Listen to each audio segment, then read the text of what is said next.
ஒரு சின்ன கேப்புக்கு பிறகு உங்ககிட்ட வீடியோவில் பேசுகிறேன். கடைசியாக டீலிமிட்டேஷன் பற்றி பேசியிருந்தேன். அதை தொடர்ந்து எலெக்ஷன்லாம் நடந்து முடிஞ்சிருச்சு. ரிசல்ட்டும் வந்துச்சு. ரிசல்ட்டுக்கு பிறகு என்னவெல்லாம் நடந்துச்சு, என்ன நடக்குது எல்லாத்தையும் பார்த்துக்கிட்டு தான் இருக்கோம். 2 வாரமாக எல்லா வீடுகள்லேயும் நியூஸ் சேனல் தான் ஓடிட்டே இருக்குது. அந்த அளவுக்கு பரபரப்புக்கு பஞ்சமில்லாமல் போகுது. 2026 தேர்தல் முடிவுகளை எடுத்துக்கிட்டால் திமுக ஒரு பெரிய பின்னடைவை சந்திச்சிருக்கு. அதை நாம் ஏற்றுக்கிட்டு தான் ஆகணும். இது நிச்சயமாக நாம் எதிர்பார்த்த ரிசல்ட் இல்லை.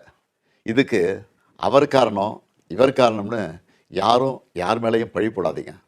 தலைவராக இந்த தோல்விக்கு நானே பொறுப்பேற்றுக்கிறேன். வெற்றி கிடைக்கும்போது எனக்கு தான் அந்த கிரெடிட் வந்து சேருது. அப்போ தோல்வி அடையும் போதும் அந்த பழியை நான் தான் ஏற்றுக்கணும். அதுதான் ஒரு நல்ல தலைவருக்கான இலக்கணம்.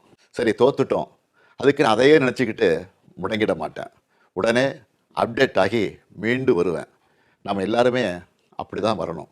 அதுக்கு உங்களோட ஆலோசனைகள், பரிந்துரைகள், ஐடியாக்கள் எனக்கு வேணும். எலெக்ஷனாக இருந்தாலும் கரெக்ஷனாக இருந்தாலும் உங்கள்கிட்ட தான் வந்தாகணும். மக்கள் தான் எல்லாம். இந்த தேர்தல் முடிவுகளுக்கு என்ன காரணம்?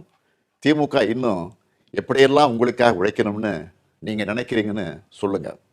உங்களோட கருத்துக்களை ஓப்பனாக சொல்லுங்கள். அதுக்காகத்தான் இந்த உடன்பிறப்பின் குரல் வெப்சைட். இதில் உங்கள் கருத்துக்களை பதிவிடுறது ரொம்ப சிம்பிள். உங்கள் வாய்ஸ்லேயே பேசி கருத்துக்களை சொன்னீங்கன்னா அதுவே டைப் ஆகிடும். நேரடியாக நீங்களே டைப் பண்ணியும் சொல்லலாம். இல்லைன்னா நீங்கள் பேப்பரில் எழுதி அந்த ஃபோட்டோவை அப்லோட் பண்ணலாம், டாக்குமெண்ட்டாக அனுப்பலாம். உங்கள் கருத்துக்கள் எனக்கு வந்து சேர்ந்துடும். அதையெல்லாம் படித்து பரிசீலித்து நம்ம அடுத்த கட்ட நடவடிக்கையை வடிவமைக்க போகிறேன். நம்மளோட அணுகுமுறை, சிந்தனை, செயல்பாடு எல்லாத்தையும் மாற்றி ஆகணும். காலத்துக்கு ஏற்ற மாதிரி எவால்வ் ஆகித்தான் ஆகணும்.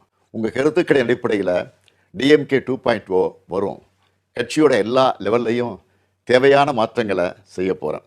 இதனால் அடுத்த 100 ஆண்டுகளுக்கும் இந்த இயக்கம் உயிர்ப்போடு இயங்கும், உங்களுக்காக இயங்கும். உடன்பிறப்பே, நீங்கள் சொல்லுங்கள், நான் கேட்குறேன்.